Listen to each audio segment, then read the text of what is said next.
Hi, everyone. Welcome to today's 30 by 30 partnership webinar. Really glad to have you here with us today. Got quite a few people jumping on here, so just go ahead and settle in and we'll get started momentarily.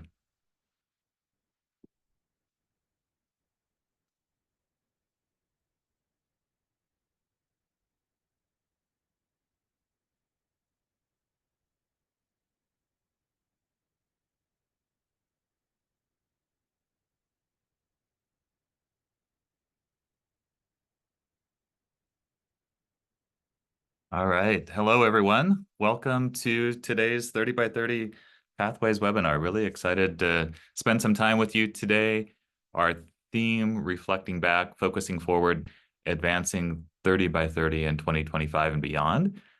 And as we get settled here, for those of you who have joined us in the past, we tend to have a little fun question as we get settled. So as you're settling in, the question for today is just as you're thinking ahead to 2025, what's really in focus for you? So 2025, what's the focus? What's the excitement? What's the opportunity that you're seeing for the year ahead? If you jump over to the chat button should be open at the bottom of your screen. Click that, jump in, say hi, and share what's in focus for you for 2025.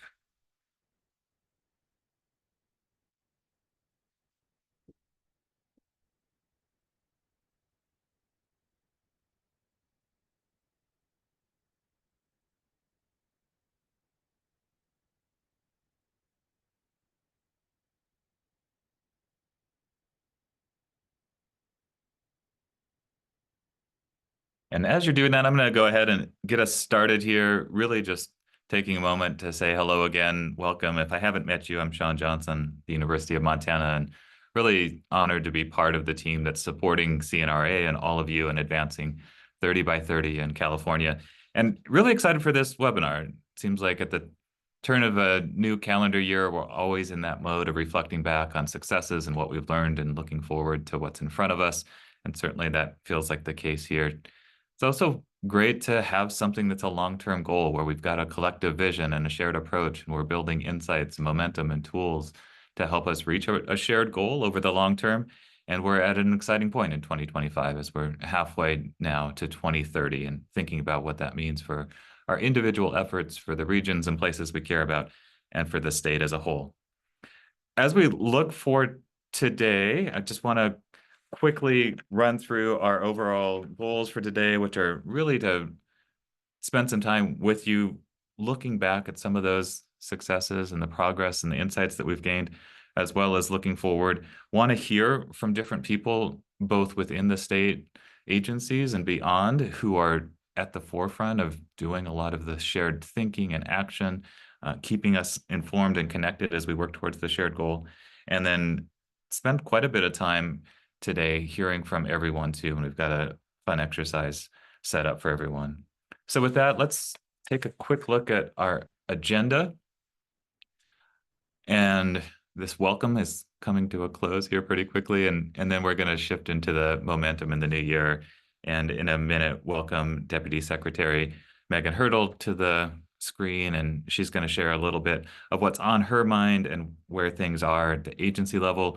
And from there, we're going to really hear from different CNRA staff. What are their priorities? What are the tools and insights and approaches that they're taking as we think about 30 by 30 as an integrated approach across the state?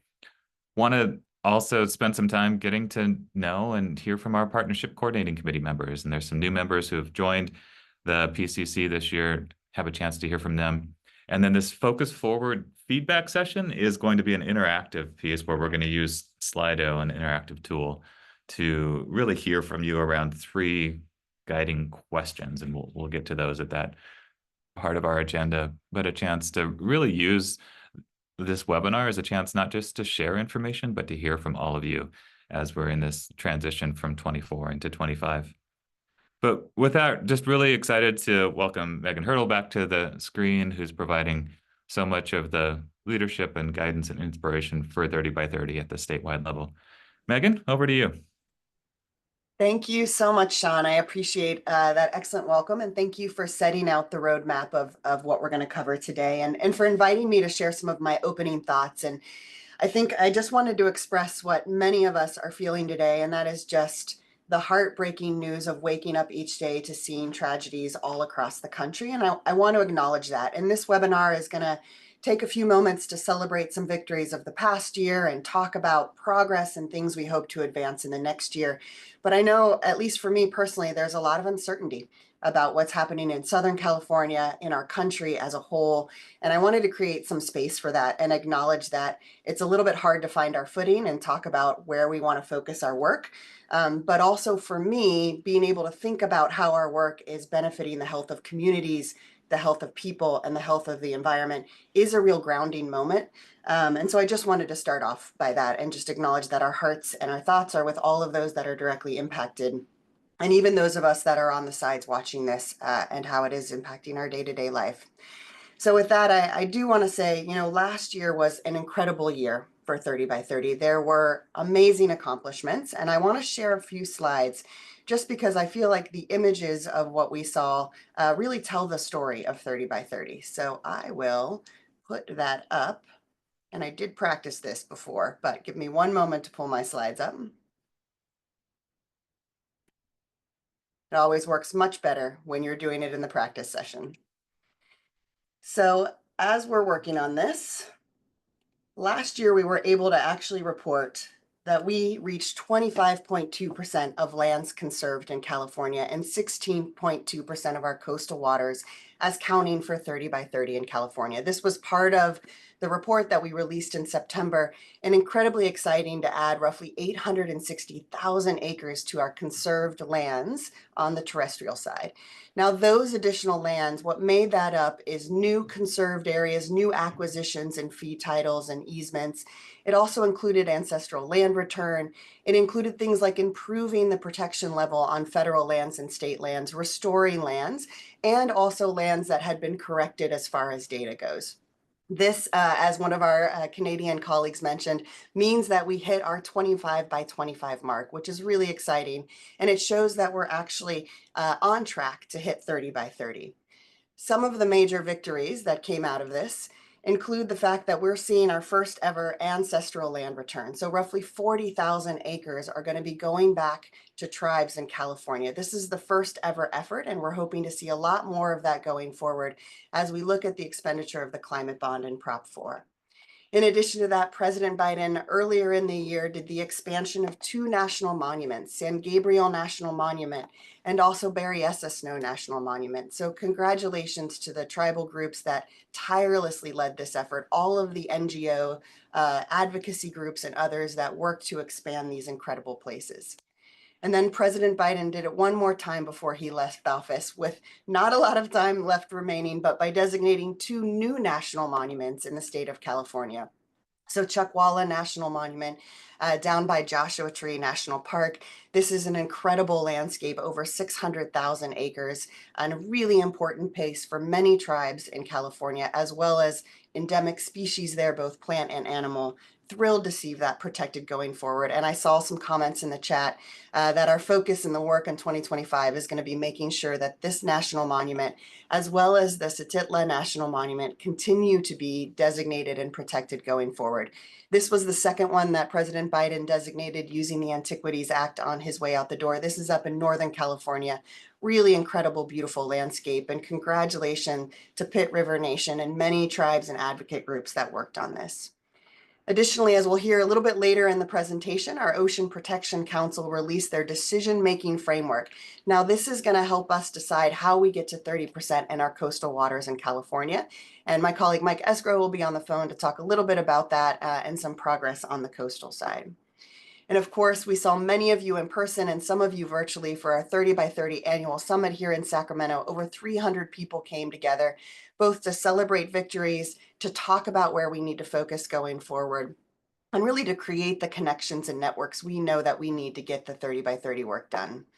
We issued our first ever 30 by 30 Champions Awards to Senator Padilla and also to BLM Director Tracy Stone Manning for their excellent work and championness of 30 by 30. And of course, as I saw in the chat when we started, voters and many of you advocates on the phone worked very hard to pass Proposition 4, our $10 billion climate bond. And I'm really thrilled that we have our CNRA colleague, Brian Cash, on the phone to talk a little bit about that today. So with that, I am going to actually ask my colleague Madeline Drake, the Assistant Secretary, to come on the screen and join us to talk a little bit about how we are teeing up some of our colleagues to focus on work going forward. Madeline, over to you. Thank you so much, Megan. It really has truly been incredible what we've been able to accomplish together since the executive order was signed in 2020. We can't let up, though. We must keep this momentum going all the way to 2030, and we know the work to steward these places will continue even beyond that. So far, we've been guided by incredible engagement and action from partners all across the state.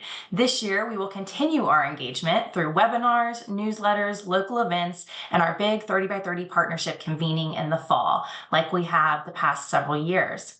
However, as we come to this halfway point of our journey to 30 by 30, we want to be intentional about taking a moment to reflect on what has worked well and where we can continue to improve and grow together so that we can focus forward in the final 5 years.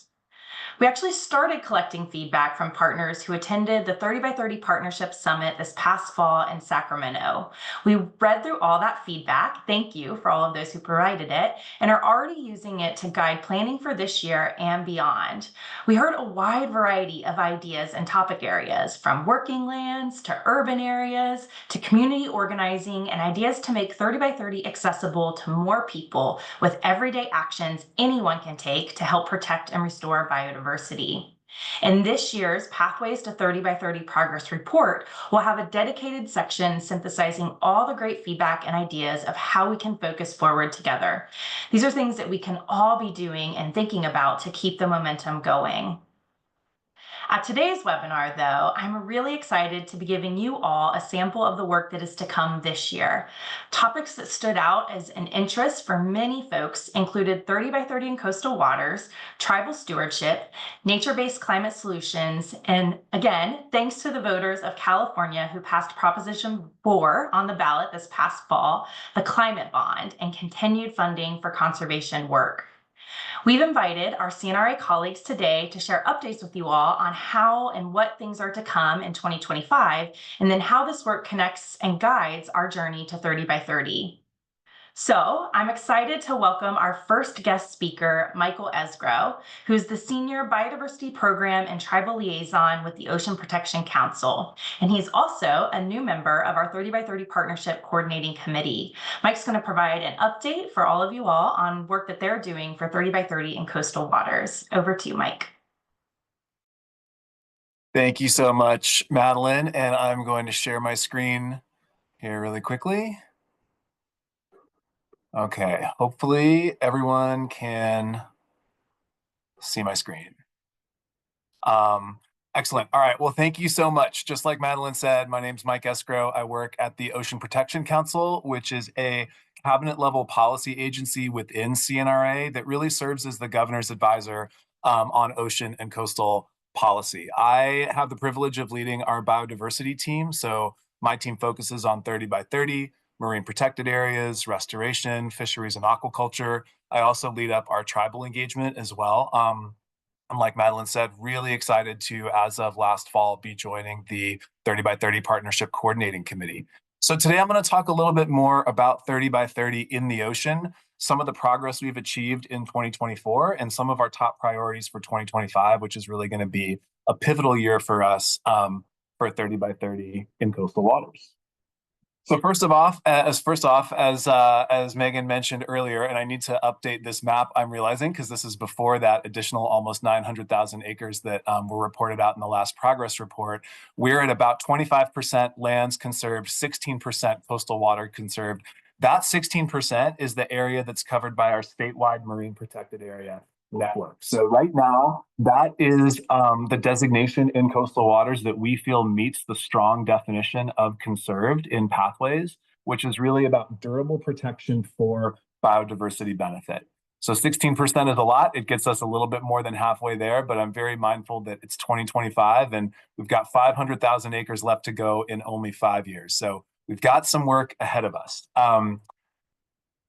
But MPAs are not the only approach to conservation, right? They are not a silver bullet for the ocean. And so taking more of a portfolio approach to 30 by 30 really ensures that we can have ambitious goals for biodiversity conservation while maintaining sustainable and equitable access, right? So we've been talking really about kind of 4 approaches through which we're going to achieve 30 by 30. First of all, continuing to adaptively manage our state's MPA network to make sure it's as strong as can be in the face of climate change through the process that's already been established by the Fish and Game Commission and the Department of Fish and Wildlife. We've also been working really closely with our federal partners to look at different biodiversity protections in our national marine sanctuaries, our federally managed national marine sanctuaries, and how those could potentially be strengthened to protect key species, key habitats. We're really excited that last year we saw the designation of the Chumash Heritage National Marine Sanctuary. So the first national marine sanctuary in California that was put forth by tribes, has a formal co-management structure that involves tribes. And we're really looking closely at sanctuaries to look at not only that durable protection, but the biodiversity benefit that they offer. We're very interested in supporting tribally led conservation, including this concept of indigenous marine stewardship areas that may contribute to 30 by 30. And then, of course, recognizing and strengthening other tools beyond marine protected areas that can contribute to our area-based targets. So that might be areas that protect sensitive habitat or areas that protect water quality. What is the role that those areas play in preserving biodiversity, conserving biodiversity, and how might we need to make those stronger given new threats that are coming with climate change, wildfire, all the impacts we're seeing, as Megan mentioned at the top of this webinar. So a few key accomplishments from last year. We completed a draft decision-making framework for determining 30 by 30 conservation areas in the ocean based on scientific guidance. So we had an expert working group that used international guidance to help us kind of set a proposed bar for across all those different kinds of areas that I just mentioned. What are you really looking for in terms of durable protection and conservation of biodiversity? We released that last summer. We had, I think it was about 4 months of public comment, regional workshops, tribal consultation, really excellent conversations, engaging stakeholders and tribes from all across the state to really hear about how is this framework landing with you? How does it address, particular threats to biodiversity that you may be seeing in your area? How does it address concerns you might have about maintaining access? And we're in the process now of taking all those comments, considering them, integrating them, synthesizing them into what will end up as a final framework. I will also say that MPAs and our approach to 30 by 30 in coastal waters more broadly were a really big topic of conversation when CNRA was on the ground at the UN Biodiversity Summit in Colombia. A lot of places are looking to California from around the world for how we do this meaningfully. So I think we have a real opportunity here to set an example for the rest of the globe. Now, looking ahead to 2025, like I mentioned, we want to finalize that decision-making framework. Oop, went ahead one too many. Finalize that decision-making framework. We're aiming to bring that to our council in June. We're going to allow lots of time to really make sure that we get this right, because like I said, I think setting this bar for conservation is going to have big implications. As we're finalizing that framework, we're going to be looking at these existing areas that I mentioned earlier and looking at which ones may already meet the bar that we are setting. So I'm really optimistic that I think through that evaluation process, we may be seeing some additional acres conserved beyond just that 16% covered by our MPA network. We want to strengthen our international partnerships that we've established at previous UN convenings and other exchanges. So really making sure that we're learning from other jurisdictions across the world that are dealing with these same questions, not just marine protected areas, but climate change, ocean acidification, kelp loss. And I'm really excited to announce that our council just last December approved $10 million in new funding that will be awarded through a competitive call coming later this spring to support science, restoration, and environmental stewardship that advances 30 by 30 for the coast and ocean. And that's going to include a $4 million tribal set aside specifically for tribal priorities related to the coast and ocean. So like I said, a really big year. We hope to have some big announcements to make around the time that the next progress report is released. And really thankful. I see a lot of our coastal stakeholders on this call for all the great conversations we've had so far, and really, making this feel like something that that is transparent, that has had a lot of conversation and communication around it, because it's a big deal and we have to get this right. So I'm going to stop there. Thank you so much for your time today. I'm looking forward to the discussion. And please don't hesitate to check out our website, follow us on social media for more updates and opportunities to get involved. So thanks again. I'm going to stop sharing and I will turn it back over to Madeline. Awesome. Thank you so much, Mike. Very exciting work you all are doing. And I'm looking forward to continuing to collaborate on that land-sea connection in this coming year. So next, I am really honored to welcome Geneva E.B. Thompson, who is the California Natural Resources Agency's Deputy Secretary for Tribal Affairs. She's going to share the work that her and her team are doing on tribal stewardship this year. Welcome, Geneva. Well, thank you so much, Madeline, and Osio, everyone. As introduced, my name is Geneva E.B. Thompson. I'm a citizen of the Cherokee Nation, she, her pronouns, and very honored to serve as the first ever Deputy Secretary for Tribal Affairs here at the California Natural Resources Agency. And just so excited to be here and have the invitation to share a bit about what we're doing on the tribal affairs front to help advance the goal of conserving 30% of California's lands and coastal waters by 2030. As I'm sure many of you are fully aware, partnering with tribes to reach this 30 by 30 goal is a core commitment to the work that we're doing across the state and in partnership with organizations that you're representing.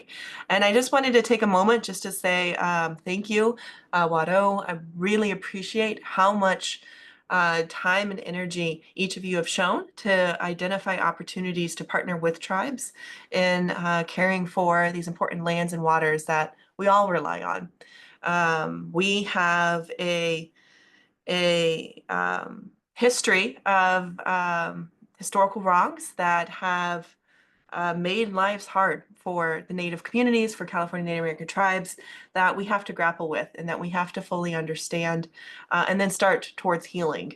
And the core commitment to partnering with tribes in our 30 by 30 effort is an opportunity for us to do just that, to reflect on and understand how the forced removal and displacement of California Native American tribes from their ancestral territories have caused harm, and how we can heal from that harm by ensuring that meaningful tribal partnership, ancestral land return is a core commitment to the 30 by 30 work. And I know many of you joining us here today are committed to that and working very hard to reflect on your space in the world, reflect on how to shape your programs, to shape your grant applications, to shape how you are navigating the 30 by 30 space to ensure that there's that meaningful tribal partnership. So again, thank you so much. As some of my colleagues have already shared, we've had a lot of great momentum in this space. We were able to award over $100 million in the Tribal Nature-Based Solutions Grant Program to support tribes to acquire over 50,000 acres of their ancestral lands back to tribal ownership. This grant program also provides resources and support to tribes to advance their conservation, their nature-based solutions work within their ancestral lands to benefit not only their communities, but also all of California. We've also been working very closely with a bunch of other departments here at the California Natural Resources Agency to think about how existing grant programs that might not be fully dedicated to tribal and ancestral land return priorities, but how do we think about them, shape them, and have them serve as a tool and support for ancestral land return as well. The Ocean Protection Council, the State Coastal Conservancy, the Wildlife Conservation Board, the California Department of Fish and Wildlife, the Department of Conservation, and so many more of our departments have really rolled up their sleeves to figure out how do we as the state of California better partner with tribes for ancestral land return. And it's just so exciting to see this effort moving forward. Looking to the future, many of you have expressed your excitement and drive to pursue this commitment to strengthening partnerships with tribes, but also have some questions and have asked, how do I do this? I want to, but how do I do it? And that's a fair question. I think that we are in the space to learn and grow and shape how our programs can better partner with tribes and to provide additional resources, to provide additional support for those who are thinking about how to strengthen partnerships with tribes. We are now working on the Tribal Stewardship Strategy and Toolkit. This is a new policy document that the California Natural Resources Agency is developing in partnership with tribes to really shape some policy, some how-to materials to advance tribal access, co-management, and ancestral land return across the state. So we're very excited about it. We've concluded our early tribal consultations on the topic, and we'll hopefully have some draft language out for public comment here in the near future. But in the meantime, we're also going to be hosting webinars, listening sessions, trainings, providing examples, templates for this work that will be housed on our Evergreen website. That's going to serve as the toolkit for the Tribal Stewardship Strategy. So please tune in, please follow this space. We're very excited about this new policy. We're very excited to pull the resources together that's necessary so we can all advance the meaningful work of tribal access, co-management, and ancestral land return to really address those historical wrongs, move towards healing, and ensure that we can all support each other, support the cultural leaders, the traditional ecological knowledge holders in their work in caring for our lands and our waters to build the California that we all want to see for ourselves, for our children, our grandchildren, and the 7 generations to come. So please watch this space. Very excited to work with all of you in the development of the Tribal Stewardship Strategy. And again, appreciate the opportunity to share with you all and what we're doing here on the tribal affairs side of things. So thank you, Nwado, and I'll hand it back to you, Madeline. Awesome. Thank you so much, Geneva. Also very exciting work and grateful to continue to partner with you and your team on strengthening tribal partnerships. So we're seeing a lot of really great conversation and questions in the chat. We aren't going to be doing a Q&A with our CNRA colleagues today. That's because today is really kind of a sneak peek of what's to come in 2025. And we will have more extended webinars or venues for folks to provide feedback and ask their questions for each of these topics. But we do encourage people to put any questions they have now in the Q&A, and then our colleagues who are here today are happy to kind of step in and help answer as many as they can today. So putting your questions in the Q&A just makes it a little bit easier to filter out with the chat. So thank you all, though, for engaging with us today, as we do want to answer any questions you do have today through the chat. So the next guest that I'm excited to welcome is Clessie Bennett, who is the Environmental Program Manager for Climate Programs at the California Natural Resources Agency. And if you joined another one of our webinars earlier last year, Clessie joined us to share about the Nature-Based Solutions climate targets. So today she's going to provide an update on that, as well as work her team does on the Natural and Working Lands Climate Smart Strategy. So welcome, Clessie. Excited to hear from you today. Thanks, Madeline, and thanks for having me back. Really, really excited to be here. As Madeline said, my name's Clessie. I lead CNRA's nature-based climate solutions work, and what that really means is how do we uplift the role of nature and the role of our lands and nature-based solutions in the state's climate policies. So the state's climate adaptation strategy, the state's climate change scoping plan, and others. We've got a big year ahead of us building on a lot of the work that we've been doing over the past really 4 or 5 years. And I'm going to take through three kind of major buckets of work ahead of us in 2025. First is, as Madeline mentioned, the update to our Climate Smart Land Strategy. The first Climate Smart Land Strategy was released back in 2022 alongside the Pathways to 30 by 30 document. This This strategy was called for in the same executive order as 30 by 30 was established in 8220.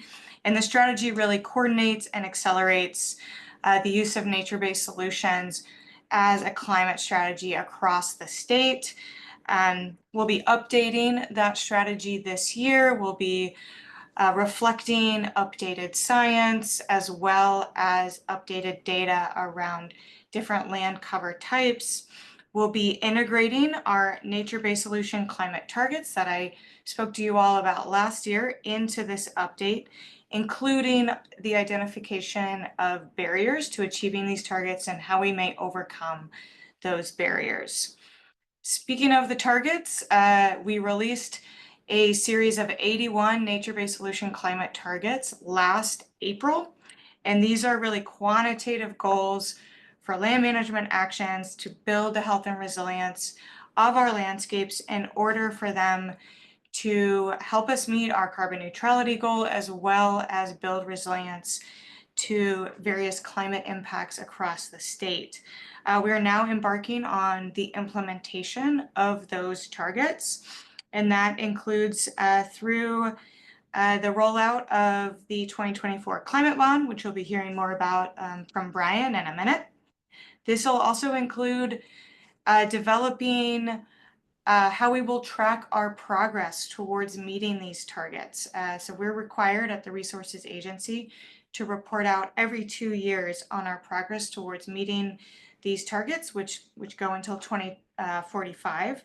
So we will be hosting some engagement opportunities on helping us think through how we may do that. So look out for those. We'll be posting those on our website. And we'll be working hand in hand with our interagency partners at the Air Resources Board and the Department of Food and Agriculture, along with, of course, CNRA's over 24 departments and conservancies and commissions. We'll also be looking at how do we measure the outcomes and impacts that these nature-based solutions are having. So there'll also be opportunities to engage in that over the coming months. The last thing I want to mention that is happening this year is the California Air Resources Board is updating the state's natural and working lands carbon inventory. This is one of 2 inventories that the Air Resources Board uses to determine how we are in meeting our greenhouse gas reduction and carbon neutrality goals. And this one looks at organic carbon stored on our landscape, so in our biomass, in the soils, also in wood products. And so CARB will be updating this inventory this year, and they're actually hosting a public webinar, a kickoff webinar on next Friday on February 7th, where they'll be previewing some of the methods that they're hoping to use as they update this webinar or this inventory, and they're hoping to get some feedback on that. So I believe that a link to that workshop will be put in the chat, and hope to see some of you there, and excited for the year to come. Thanks. Awesome. Thank you, Clussy. Also very exciting work, and we really are excited to continue to partner on the implementation of nature-based solutions through 30 by 30, because as most of us know, the biodiversity and climate crises go hand in hand. So thank you for all your work on that. Next, I'm really excited to introduce Brian Cash, who is the California Natural Resources Agency's Assistant Secretary for Administration and Finance, who is going to come and share with us updates on the implementation of the climate bond, or as many of you know from the ballot last year, Prop 4. Welcome, Brian. Thanks, Madeline. Great to be here. I'm Brian Cash, the Assistant Secretary for Administration and Finance. I handle everything money with the Natural Resources Agency. The climate bond, Prop 4, was a $10 billion bond measure that really provided some hope last fall after the election. Every time folks brought up a few of the other results that may not have been as positive, we would simply say, hey, but the climate bond passed. And that really helped get us through and provided some hope. I don't have any slides today, but what I want you to do is kind of a way to continue that hope of the climate bond. I want you to think about a project or projects that you're working on that could be funded by the climate bond in 2025. So picture that in your mind. Instead of looking at slides and things, I want you to really think about what could be funded, what you're working on that could be funded with the climate bond, and kind of picture that at the end, when the project is finished and when it's set aside for 30 by 30. So just a few details on the bond. It's going to fund projects in 8 major areas. So you have wildfire resilience, which we definitely need in the state right now, water, coastal resilience, energy, outdoor access for all, extreme heat, resilient agriculture, biodiversity protection, and nature-based solutions. In that last category, biodiversity protection and nature-based solutions, it received $1.2 billion and will provide significant funding towards meeting the 30 by 30 goal. In the recent governor's budget, the administration proposed $335 million, or over a quarter of the funding in this category. And this is going to allow projects that are ready to go to be funded, and will also provide time for other acquisitions that may not be ready, or other projects that aren't ready right now. They're in development, they'll be able to receive funding through future budgets. We try to learn from each bond measure that comes down the road. There have been 10 since 2000 for over $40 billion. And we really thank all of our partners on the line today. We know you've had a key part in making those happen, and actually keeping the confidence that the voters have in all of us to implement these dollars in a way that will benefit California. The trust of the voters has not gone away. And we have you to thank for that and all the good work that you're doing.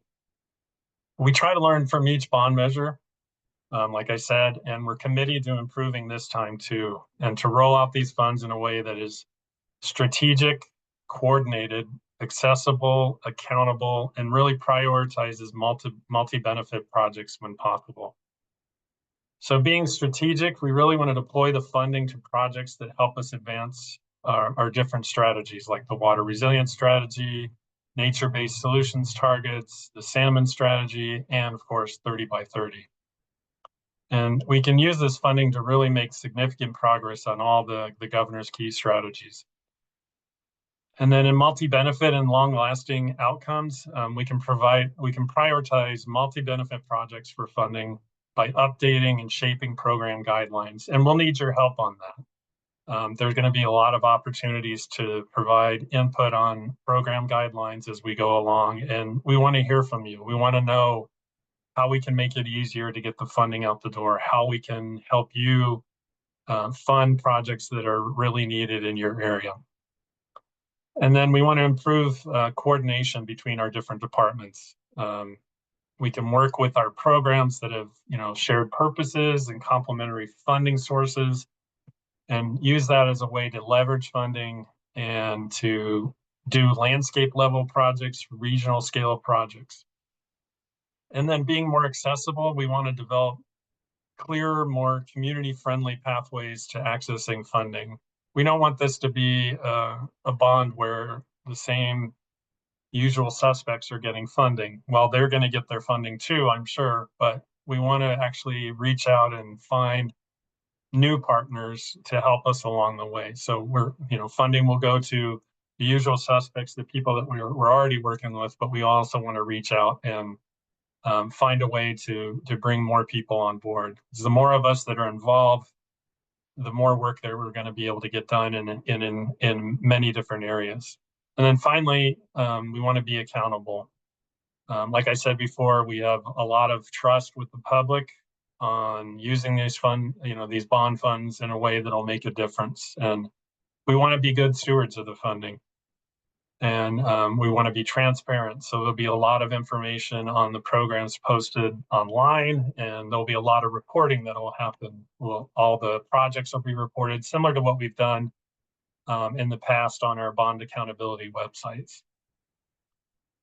So we look forward to working with all of you on developing these programs that'll help us spend these funds on projects that will not only help us meet our 30 by 30 target, but also to make progress on other key priorities. There will be quite a few opportunities to provide input, like I said earlier, and as we develop programs, and we need your help in doing that in such a way that we're able to make it easier for you to access the funding, and also to be able to fund those projects that are needed. In fact, there's a briefing this afternoon on the climate bond implementation at 4 p.m. If you haven't signed up yet, in the chat, there'll be a link for you to be able to do that. And then finally, when things are crazy out there, I just want you to remember the climate bond did pass, and we are going to be able to make a difference through the projects that we all work on together, and that will benefit future generations of California. So remember that things are going to get crazy, but the climate bond did pass. Back to you, Madeline. Thank you so much, Brian. Echoing that hope that the climate bond brings many of us, and I can't wait to see all those amazing projects that are going to come to fruition because of this funding. So we're now going to take a moment to check in with our 30 by 30 Partnership Coordinating Committee. This group is about 20 individuals who are appointed by Secretary Crowfoot and tasked with helping the Natural Resources Agency uphold the 30 by 30 partnership and foster inclusive public communication and statewide coordination. I want to take a moment to recognize the new members this year, Mike Esgro, who you've already seen and heard from today, but also Josefina Barantes, Caitlin Gaffney, Narit Katz, Rod Kelsey, Skip Moss, Cassandra Pino, and Joel Weltzine. Thank you all for volunteering your time to help us carry forward 30 by 30. I'm excited to now turn it over to Annie Burke, who is the Executive Director of Together Bay Area and also the co-chair of the 30 by 30 Partnership Coordinating Committee. We're incredibly grateful to Annie for being so thoughtful, kind, and creative in how she leads this committee. And Annie's going to share with us more about the work of the committee, and she's also going to be joined by some of our new members, Josefina, Narit, and Skip, who are going to share their hopes for this year and being part of the 30 by 30 Partnership Coordinating Committee. Thank you, Annie, and our other members today. Thank you, Madeline, for that very sweet introduction. And I just want to tip my proverbial hat to all of the CNRA leaders that we just heard from, who are clearly spending a lot of time and energy and thoughtfulness in all of the work to support 30 by 30. It's a real pleasure to partner with all of you. So again, I'm Annie Burke, and I co-chair the 30 by 30 Partnership Coordination Committee. And I want to share a little bit about it, and then I want to ask some questions and introduce you to some of my fellow PCC members. So first, the PCC is, well, technically, the official definition is to foster inclusive public communication and statewide coordination. And I think of what the PCC is really a group of people from around the state who also care deeply about 30 by 30 and to partner with the professionals at CNRA. So we're kind of their extended arms, ears, and eyes to 30 by 30 across the state. We share information, we talk about opportunities to advance 30 by 30, we make recommendations for topics for workshops and events and things like that. And we also partner with Madeline and Megan and others at CNRA for the annual convening, the 30 by 30 Summit, which has been held in the past few years in the fall. There are 22 of us across the state. I think we're as far north and as far south as you can get, east and west. The PCC consists of folks who are working in a range of different ways to advance 30 by 30. I'm going to name just some of them: land acquisition, forestry, mitigation, urban, ranching, hunting, coastal waters. We heard from Mike earlier. So a lot of different kind of facets, a lot of different ways that we're partnering and working together. And that's been a real highlight for me of working with the PCC, is learning from all of these great, knowledgeable folks. We meet monthly and talk about and share information. We talk about things like the National Monument designations, as well as hear from partners like Green Info Network, who are really instrumental to measuring progress for 30 by 30. So I'm excited to spend a few minutes now with my PCC colleagues. We've got one person from the far north, one from the middle, and one from the south. So we've got like geographic representation from north to south. And we have two Cal Poly Humboldt grads here, which is pretty exciting too. So first, I want to introduce Josefina Barrantes. She's the 30 by 30 coordinator. Yes, that's in her actual job title at the Environmental Protection Information Center based in Arcata. And Josefina, I'm curious if you'll share with us what excites you about 30 by 30 and why you're choosing to spend your time on it. Thanks, Annie. What excites me about 30 by 30, particularly the California 30 by 30 movement, is that California's 30 by 30 mission actually has the strongest definition for conservation in the nation. A mission so driven to protect biodiversity, drive climate resilience, and ensure access that is backed by state funds like Prop 4 money is phenomenal, and I'm so excited for it to keep moving forward successfully. I'm so happy to serve on the PCC because I just see it as such a great opportunity to collaborate with folks doing similar work and allowing us to really brainstorm how we can further 30 by 30 in our own unique ways and inspire each other's efforts. Thank you. Awesome. That's so great. And so glad to be working with you.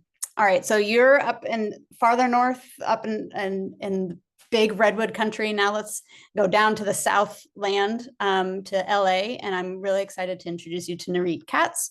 She's the Chief Sustainability Officer at UCLA and serves as a commissioner for the Los Angeles Department of Power and Water. It's been a challenging time in your part of the state. Nurit, can you talk to us about what you think the potential is of 30 by 30 besides achieving 30% conservation goals? And why are you choosing to spend your time and energy on the PCC and on 30 by 30? Yeah, thank you so much, Annie, and thanks for acknowledging it has been a very difficult time for our Los Angeles community, and in the long recovery and rebuild road ahead, these efforts around conservation and thinking about our wildlands and especially the urban wild interface are so important. I love the 30 by 30 initiative. I think it's important from a global perspective in terms of California's leadership with the global targets and how we connect global efforts to California.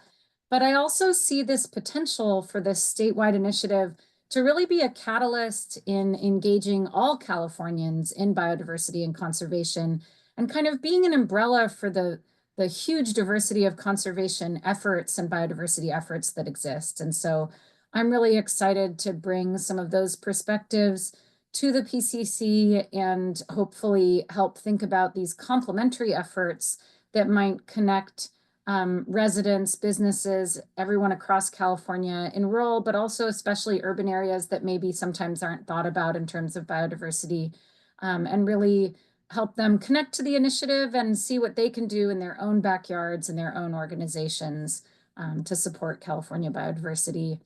I'm also really excited to sort of bridge these climate and biodiversity efforts and continue to strengthen those partnerships that have started in the state of California, because it's very clear we need to take an integrated approach to these crises that we're facing. So thanks very much for having me today, Annie.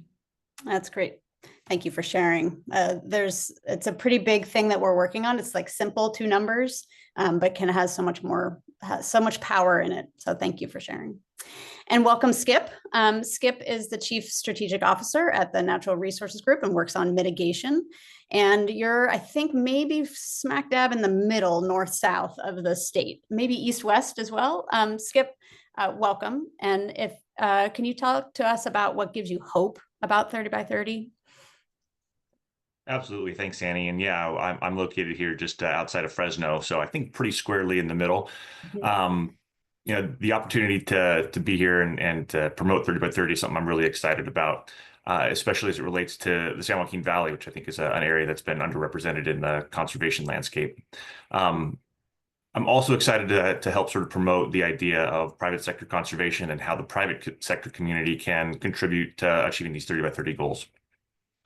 I'm really hopeful that through these broad, collaborative, and coordinated opportunities, that we can bridge those gaps like Nurit was talking about and begin to build coalitions that are broader than just the standard NGO communities or regular conservation communities, and get into markets and areas where people are can be reached. So I'm really excited and hopeful about the opportunities for the next 5 years. Awesome. Thank you, Skip. It seems to me, and especially in this moment in time, that the need to come together, to work together across differences, across silos, across industries, across organization types is even more important now than ever. And just hearing what you just said, Skip, reinforces that. And also to all three of you and everyone on the PCC really is a reminder of some really good work that's happening, to build on some of the points that Brian was making a few minutes ago. There's a lot of really good work that's happening, a lot of good collaboration that's happening, and a lot of progress that's happening. And I'm finding a lot of comfort in focusing on those things. So just in closing, I want to thank the three of you for being here, and all of my PCC members, colleagues, for the work that they're doing. And I want to invite everybody who's here today and who perhaps watches this later to reach out to the PCC members if you have questions or ideas, things that we should be thinking about. We serve as a conduit of information, and we would love to hear from you. And I also want to invite everyone to think about ways that they can contribute to 30 by 30. There's lots of different ways of participating, of contributing, and making this a much bigger movement and more successful as we take those steps towards 30% in 2030. So with that, I say thank you and invite folks to get involved, and turn it back over to Madeline. Thank you so much, Annie, Josefina, Narit, and Skip. We are thrilled to be working with you all, and are incredibly grateful for the ideas and momentum you bring to this. So next, we want to hear from you all. Like I said, we're at this halfway point, and it's really important for us to continue that engagement and continue to hear from and learn from you all as we move forward for 30 by 30. So I'm actually going to invite Megan back on the screen, as well as Sean, who are going to lead our next section of this webinar. Thank you, Megan and Sean. Thank you so much, Madeline. And a big thanks to all the presenters that we've had on today. It's so amazing to hear a little bit about the work that's coming up for 2025. Also, I just want to say, how great is it that Brian Cash has the last name of Cash and is working on the bond rollout? I mean, the synergy there is just incredible, and clearly has led many, many bond rollouts before, and is being really thoughtful in helping lead that effort. So thank you to all of the CNRA presenters, and then also to the PCC members. This is a group of people that volunteer their time. They're appointed by Secretary Crowfoot to come together on a monthly basis and help guide the 30 by 30 initiative and rollout in the state. And so just really appreciative of the different sectors they represent, the different geographies they represent, and coming together to give us guidance. But it's not just them that we want guidance from, right, Sean? So at our 30 by 30 summit, we had a section during the day where we took feedback from folks called Focus Forward, and really got input on a variety of different questions for people of like, how do we do this going forward? What are the opportunities? What are the barriers? I'll just remind folks that this is also highlighted in our Pathways to 30 by 30 strategy. Our Pathway 10 says that we need to keep adaptively managing. We need to keep changing and adjusting to the times. And so this is our second opportunity to really get input from folks on a couple key questions. I will say this is not the last opportunity by any means. We will be following up with a survey that will allow for longer form responses and allow you to submit more detail. But for today, we've got a special activity teed up, and I'm going to pass it to Sean to give us a description of that. Yeah, thanks, Megan. Really appreciate the chance to build on the comments that we've just heard from the PCC and from some of our agency colleagues, and actually put in some of their call to build connections and community into practice.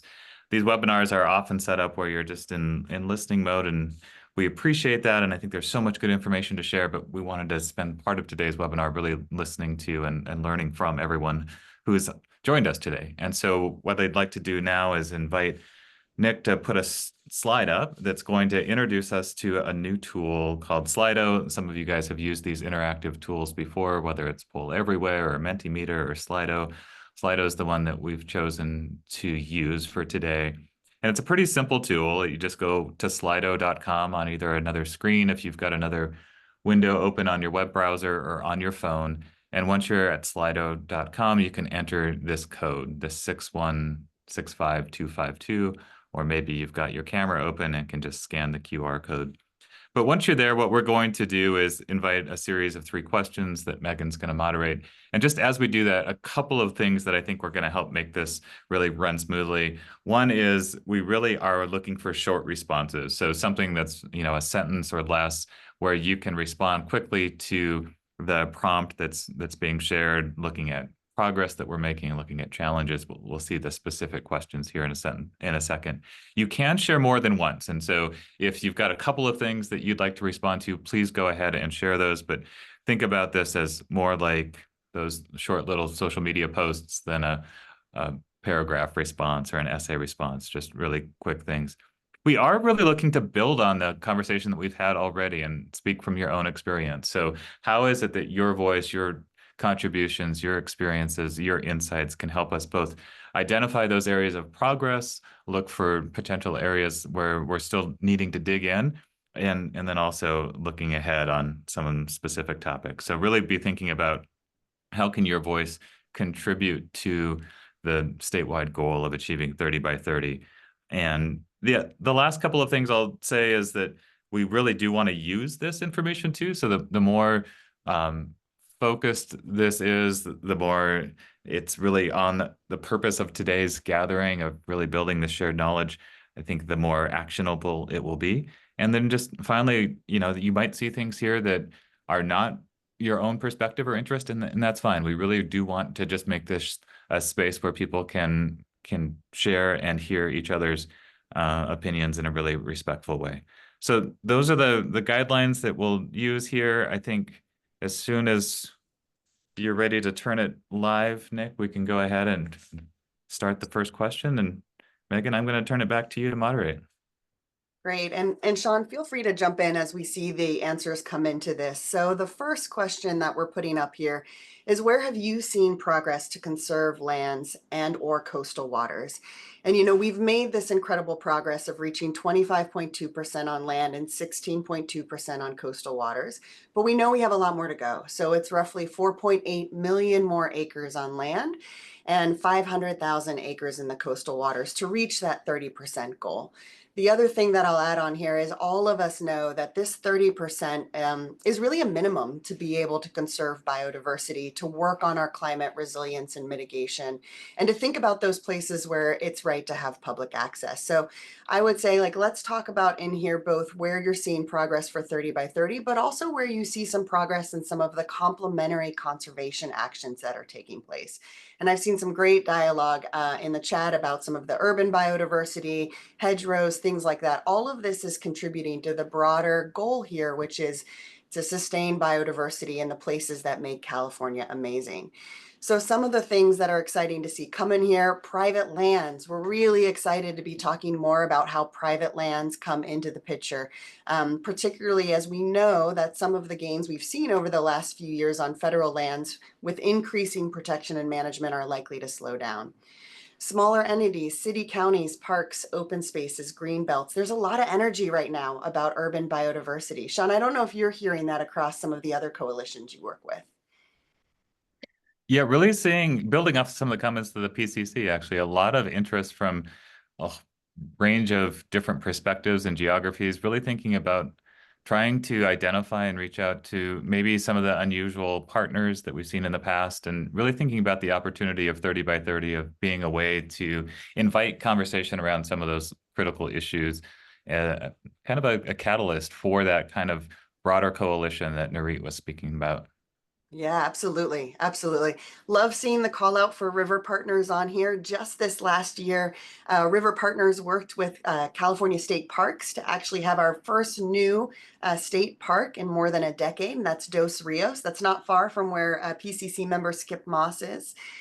So really great to see acknowledgement of different organizations and how they're choosing to work on the landscape, because really it's going to take a wide variety of organizations and individuals coming together to achieve this.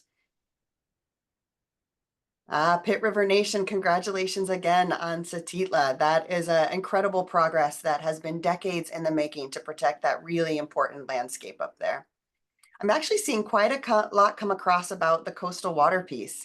Chumash National Marine Sanctuary designation, thinking about marine protected areas. So I'm really glad that we were able to have our colleague Mike Esgro on to talk a little bit about that decision-making framework and how that's shaping out to be released this year. Yeah, it's really exciting just to see where there has been progress and also see that, at least from some perspectives, geographies like Central California maybe haven't had a lot of attention, or those stories haven't really been elevated yet.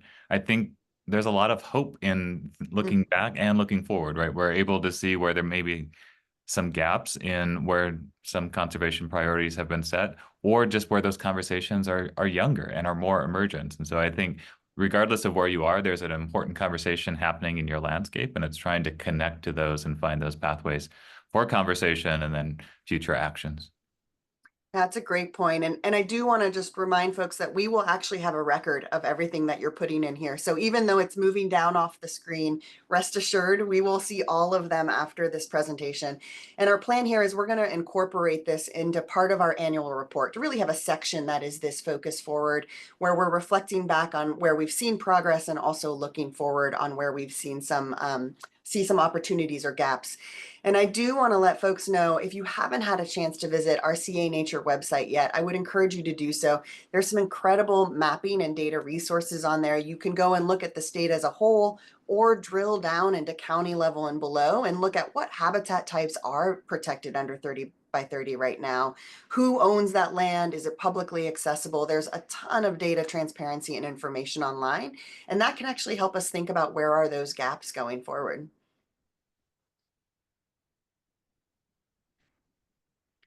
Seeing some come through. I love that it's summarizing at the top the different buckets of topics that we've got. Quite a bit on stewardship, marine sanctuaries coming up, obviously a lot on land, right? This is about conservation of land.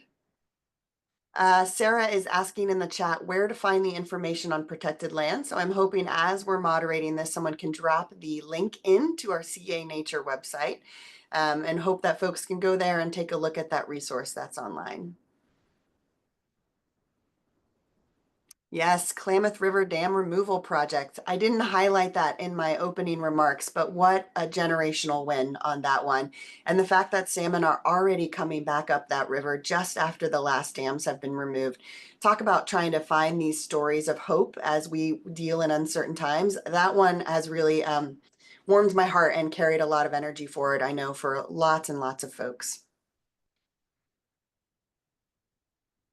Really good. Just a little technical assistance piece here. It does sound like at least there's one person who wasn't able to figure out or had some technical challenges with the slido.com interface. And so if that's the case, go ahead and put your responses to the same questions in chat, and we'll calibrate those at the end of today's webinar to make sure that all of that data is integrated. So if you can't access this tool, and I apologize for that, but we would still care about your voice and your response, and feel free to put the answer to the same question in the chat.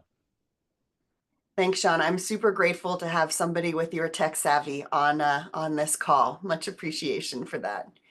Mitigation banks, really fun to see that one come up on here. So we had Skip Moss, who was just on with the Partnership Coordinating Committee. Excited to have his expertise, bringing both private sector perspective and mitigation perspective to the conversation.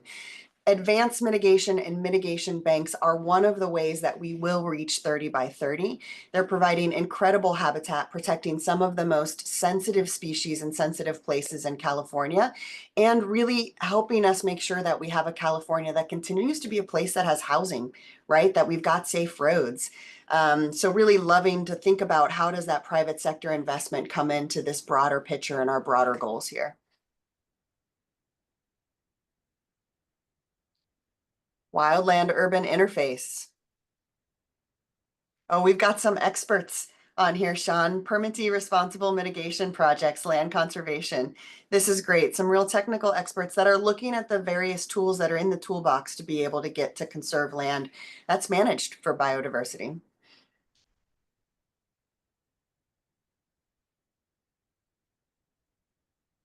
Yes, bringing fire back to the landscape.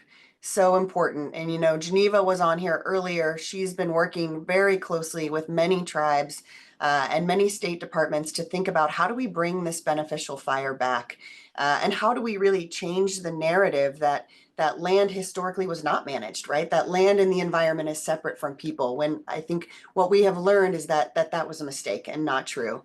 And we're really seeing that we do need to bring beneficial fire back to this landscape to help promote biodiversity and protect our places and communities.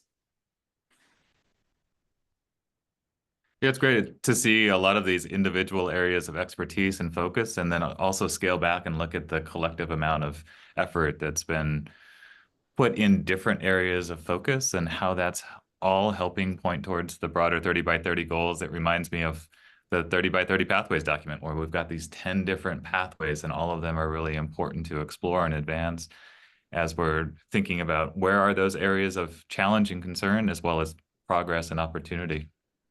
Absolutely. And one of the things folks will see when we send out the written survey after this is that we are actually going to give folks a chance to look at those 10 pathways and say, you know, pathway 1 is really the one where I'm seeing the most progress. But I'm having a lot of challenges, say, with like pathway 9, complementary conservation. We need more work to define that and promote it. And so really excited to see people's feedback on those specific pathways. I have to say, watching the little dots in the corner with the 6 people typing it's pretty exciting. I keep like hanging on to see which next idea is going to come up. Yeah, and maybe we should let people know that we are going to transition here in just another minute. So if you are typing, please go ahead and finish your thought here so that we can capture that. And then shortly we are going to move on, because we do want to think not just about where we've seen progress, but explore a couple of other dimensions as well. So absolutely, make sure we get those thoughts, and then thanks for giving that countdown, Sean. And a reminder, in the written survey, there will be a section where you can add letters or attachments, because I know this text limited piece is challenging for folks. But if it was really long text in here, you and I would have a hard time moderating this for sure. Exactly. Yeah. Amazing. We've got some Beaver believers on the line, Bringing Back Beavers initiative. Also great to see CCLT and their work with land trust across California, who are really based in communities, right? To think about what land do those communities need conserved. Well, what do you think? I see the dots are stopping. Should we move forward, Sean, to our next question? Yeah, let's go ahead and do that. Also, great to see the tribal partnership here called out with BLM up in Humboldt. So lots of good partnerships too, that I think are the catalyst, or sometimes the vehicle that's moving a lot of these good ideas forward, is really thinking about how can we partner across agencies, organizations, tribes, nonprofits to achieve success. So lots of really good ideas here. But yeah, let's go to the next question. And here we're shifting from where we've seen progress to really this recognition that there are some challenges ahead as we navigate the 10 different pathways, or just the broader goals around conservation in general. So as you're thinking about, gosh, where are some of those thorny issues still yet unsolved or unresolved, or where are we seeing complexity, or where do we have scientific uncertainty, or any of those things? Really curious to know what's on your mind. What are some of those greatest challenges that you're seeing in your day-to-day as we think about conservation of California's lands and coastal waters? Yeah, thanks for framing that up, Sean. You know, when we talk about 30 by 30, we frequently say that it's a big tent, right? It's going to take all of us working together to get this done. And so I see this coming in the process, but I would really encourage people to think, you know, what are your challenges as you work to implement 30 by 30? And also, what challenges are the state facing, or what challenges are different people that are trying to achieve this objective with us from all the angles? Where do we see barriers? And what we're going to do with this is look at these and then think about, okay, well, what are the strategies that can address some of these challenges? How can we work together to get past some of them? I see quite a bit coming up about communications, right? And making sure people have the knowledge about what 30 by 30 is, understanding of what conservation is, how it benefits communities and benefits people. Capacity building for Indigenous communities. Excellent addition there. Really excited to see the tribal stewardship strategy come out, and we'll share all these results also with all the folks that were our panelists today as they're crafting their strategies, so they can reflect some of this in their documents as well.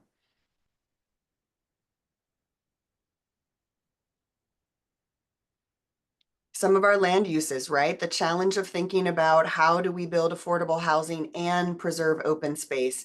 One of the things that the Secretary has been talking a lot about is that in the coming years, California is really going to be held up as an example of, can we do it? Can we achieve 30% of lands conserved and achieve our renewable energy goals and still be affordable, livable place as much as we can for people in California? And so it's up to us to show that this is possible, that we can have those open spaces, the places that are conserved for biodiversity, and still find ways to provide housing for people, right? And provide places for people to live. I've seen funding come up a couple times. I think that one is not surprising. Again, grateful for the passage of the climate bond and Proposition 4. That will help some. I do also think we're going to need to think creatively about funding. How do we work more with the private sector? Yes, misunderstanding Southern California water resources. I've seen a fair amount of that in the news these days. Yeah, a lot of interest here in trying to find these multi-benefit solutions and balanced voices that can allow us to achieve multiple objectives and outcomes. And yet that's hard, right? We've got different interests, different needs, different mandates, different missions, and finding the pathway forward that can bring those forward in a way that's respectful and navigates that complexity and understands those diverse interests is hard. And so I think we're seeing that, gosh, we've got different priorities in some places. How do we provide those conversation places for people to come together, identify those shared needs and priorities, identify that common ground, and find that balance that works for that community, for that landscape, and for that region? Yeah, it's a really good point. And I do just want to note, you know, agreed, 30%. We see that as the baseline and foundation of what we need to achieve. But that's also part of why we have such a strong definition for 30 by 30, that it has to be durably conserved and that it's got to be managed for biodiversity. And we call out complementary conservation. So there's that extra land that maybe, you know, it doesn't have a permanent conservation easement, but is a working landscape that's providing biodiversity benefits. So we need to be thinking about all these pieces so that we reach that end goal of strong biodiversity in California. Silos, barriers to agencies cooperating. I will say we spend a lot of time these days thinking about how to break down some of those silos and welcome all ideas and input on that. Both within agencies, I would say, and across sectors, also external partners. Yes, funding, great. And, you know, our next question, which we'll tee up in a couple of minutes, is going to dig a little bit more into that funding question. And just a reminder that this afternoon, we will be also having a call on the climate bond. So if you want to stay on the phone with us later this afternoon, you can jump back on and provide additional input on the rollout of the climate bond.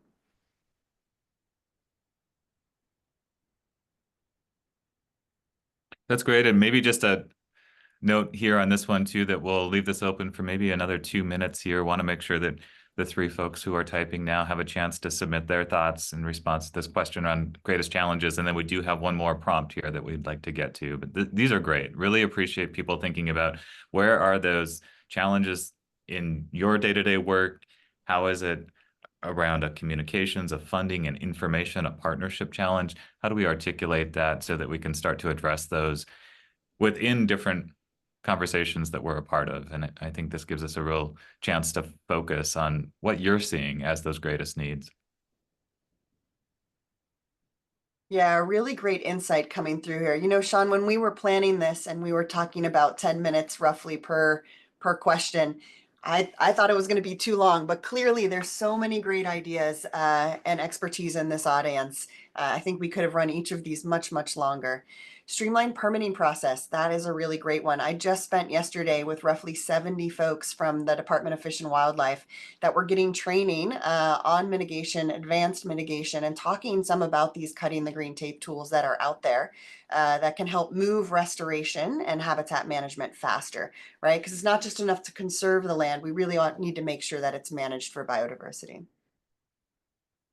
Ah, it's perfect. Someone just teed up a cutting the green tape example for me there. I appreciate that.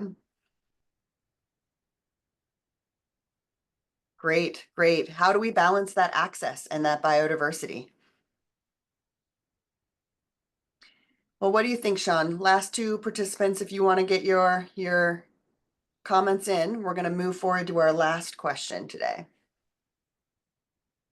Yeah, I think that's right. And I like how some of these are framed as challenges, but also are pointing towards the opportunity behind that. So a lot of it is how do we actually build in more forums to share information and to make sure that we're providing that space for people to understand the nuances of permitting efforts or cutting green tape or the policy changes that we're all trying to integrate into our thinking and our work plans. How do we move from conversations around the challenges of funding into thinking about how can we not just provide funding to different projects, but this last comment around equitable pay and wages and jobs that support our communities and livelihoods. So really appreciate how these are both challenges, but also that door opening to the future of a conversation around addressing and solving it. But yeah, let's go ahead and move to this last question here. And as you previewed, it really is digging in a little bit more to the conversation that Brian teed up for us earlier here, but thinking about how can we advance 30 by 30 equitably, and here looking at it through that lens of funding from the climate bond. What is it that's starting to come forward for you? I think even as we were engaged in the conversation early on, some of you were thinking about how can I participate more in this statewide conversation around the climate bond? This is one place, an early place where we're really wanting to hear from you.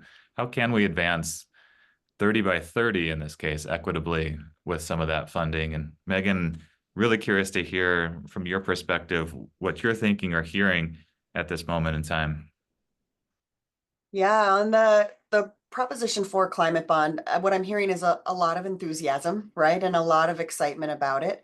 And also, we've been, and as Brian teed up, we've been talking about these principles about how we want to roll out this climate bond, that we want to ensure that it's equitable for all Californians, that people who traditionally have not been able to participate in the bond process, either because of capacity or challenges finding that information, can get that information, right? Have an opportunity. We want to make sure that across all of the departments that are working on this bond, that are getting these various pots of funding that are coming through, that we are coordinated, right? And that we're looking for those opportunities to work across them, that we're doing everything we can to ensure that we've got outcomes for Californians and that we track and we talk about those outcomes in a way that people can understand. So these are just some of the ways that we're trying to work on getting these climate bonds out.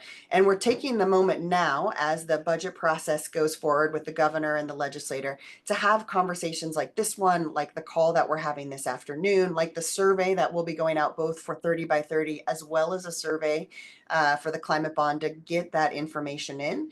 And then we're doing a fair number of individual meetings and listening sessions, trying to hear from folks who have thoughts on how we can do this better. So I love seeing some of this coming in here, really targeting some of the underrepresented areas of the state. The bond does have language that requires a minimum of 40% of the funding to go to disadvantaged, 10% of the funding to go to severely disadvantaged communities. So it's really been laid out by the voters that this needs to be a focus for underrepresented areas, and we are 100% behind that. Let's see what else we've got going on here. Long-term management of new acquisitions. Yeah, this is a really interesting one. One thing and one challenge about working with bond funds is that they typically have to go for capital projects. Like this is one of the requirements of the laws around bonds. And a challenge, honestly, with bonds, right? Like they tend to not be able to pay for operations or maintenance or ongoing management. And so working together to think about creative ways to package projects together, because those are real costs that come with conservation and restoration. Native plants and conservation. That's great. That's great. And opportunities there to think about working with some of our federal partners to the extent we can, like Natural Resource Conservation Service, which does quite a bit working on the private landscape. Love this. Climate jobs internships.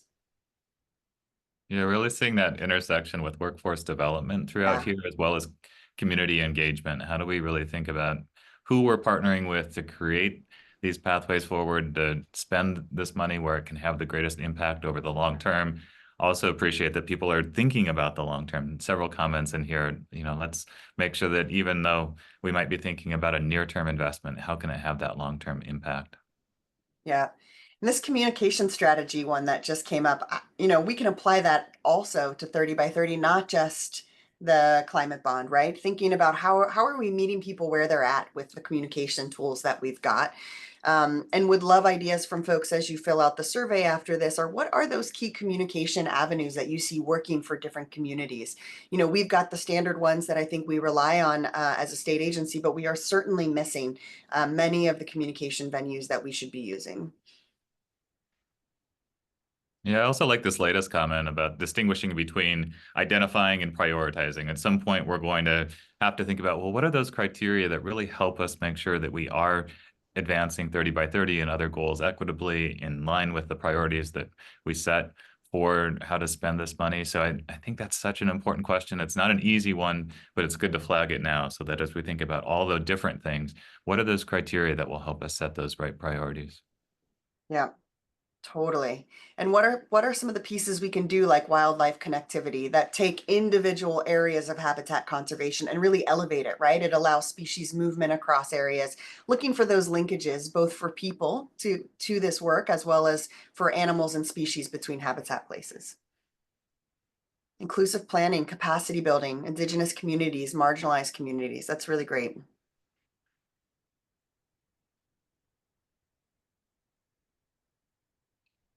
Yeah, and it's easy to see the linkages between the last question, when we were thinking about challenges, and this one, right? That this is a chance to really address some of those challenges, not just through the funding, but through the capacity and the connection that that funding provides. And if we are really thoughtful in how that funding flows, it can help us really start to pick away at some of those key challenges that were identified. This linkage to the urban is super interesting. We've been having more and more conversations with cities and counties, educating them on what 30 by 30 is and how that can really help and improve the quality of life for residents in urban areas. So excited to see more happen there. Wildlife crossings on highways. Some of them do require a lot of money. I would even expand on that one and say, looking in addition to crossings at some of the other things we can do for connectivity plus crossings, right? Thinking about those culvert fixes, fencing, you know, how do we make sure that land is protected on either side of those crossings to make sure they're really maximizing their impact. Yeah, NGOs boots on the grounds. We would not be able to do 30 by 30 without the boots on the ground. Like, it's really comes down to the people out there on the ground working to get this done. I'm seeing the dots stopping. Oh, one more. Yeah, I was going to say, why don't we just give everyone a last chance here to submit anything if you haven't yet been able to share your response to this latest question. And then just a reminder, as Megan noted earlier, we are going to be capturing all of these. The nice thing about an online tool like this is it does put them into a nice spreadsheet of responses for us. So we've got these. As we're sharing back the recording for today's webinar, we'll make sure that we have a synthesis of the responses to these questions too, that so that we can all benefit from all the great input and knowledge that you guys are sharing with us today. I see two last ones. Can we get these two last participants in, Sean? I feel like I'm on one of those call-a-thons where we're like, last chance. But it's not your last chance. You'll have a chance to do it in the survey. We also, on our website, we have an email address that you're welcome to email things to. But I would also encourage folks to take a look at the survey that comes out here, because that'll help us get some answers to some key questions that we've got. I will say, I'm just extremely grateful for all the folks who took the time to join today. There's some really great themes that are popping out of this. Themes about funding beyond just acquisitions and easements, but really that management, that monitoring of it. Themes around reaching out to communities, whether that's indigenous communities, urban, environmental justice, and really making sure that they've got the right communication and capacity to be able to participate in this. Yeah, no, I just echo that word of gratitude and thanks for everyone's participation today. And this is just one pathway for participation. Certainly there will be more. The survey that we've mentioned that will be shared following today's survey, the webinar this afternoon, other places. But this is just a nice place as we're in this transition from last year into this year and looking ahead at priorities and focusing not just on 25, but how do we position ourselves towards the ultimate 30 by 30 goal over the next 5 years. This is really good to just spend this time together, building shared understanding around both the progress that we've made, but the challenges and opportunities ahead as well. So that's great framing. Oh, sorry, go ahead, Sean. Oh, I was just going to say, Megan, I wanted to turn back to you here as we're looking at the last few minutes that we have together and reflecting back on our webinar as a whole here. We've heard a lot of great information. It's been rapid fire too. So I know that as we're transitioning to the end here and thinking about the rest of our day, we're all trying to cram into our heads here. Well, what are the key takeaways? What stood out for you today, maybe as you were thinking about all the information that was shared, all the information that we just gathered from participants? You know, my key takeaways, Sean, are a few. The first is that last year was an amazing year. We achieved so much together as a 30 by 30 partnership. All of the people on the phone, all the people out on the ground doing work under the 30 by 30 framework. Some amazing wins and some amazing lessons learned from that last year. And for me, that's creating a really solid foundation to think about how do we build on that? How do we keep it going? Where do we go next? And these multiple points of input, whether that's from the summit process through today's webinar, the survey that's going to come out, like all of these is adding everyone's expertise to help us refine on where do we need to focus for these last 5 years. And there's some clear themes coming out, right? It's that inclusion piece of how do we get out there and get people working on 30 by 30 where they're at. It's the communications component. How do we communicate to people and give them the tools so that they can then communicate to their neighbors and their communities about why 30 by 30 is really important.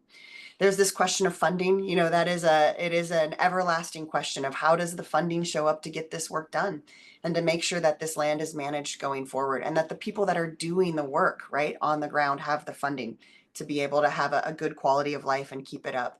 So those are just some of the key ones. And then the final one I will just add is a sense of urgency.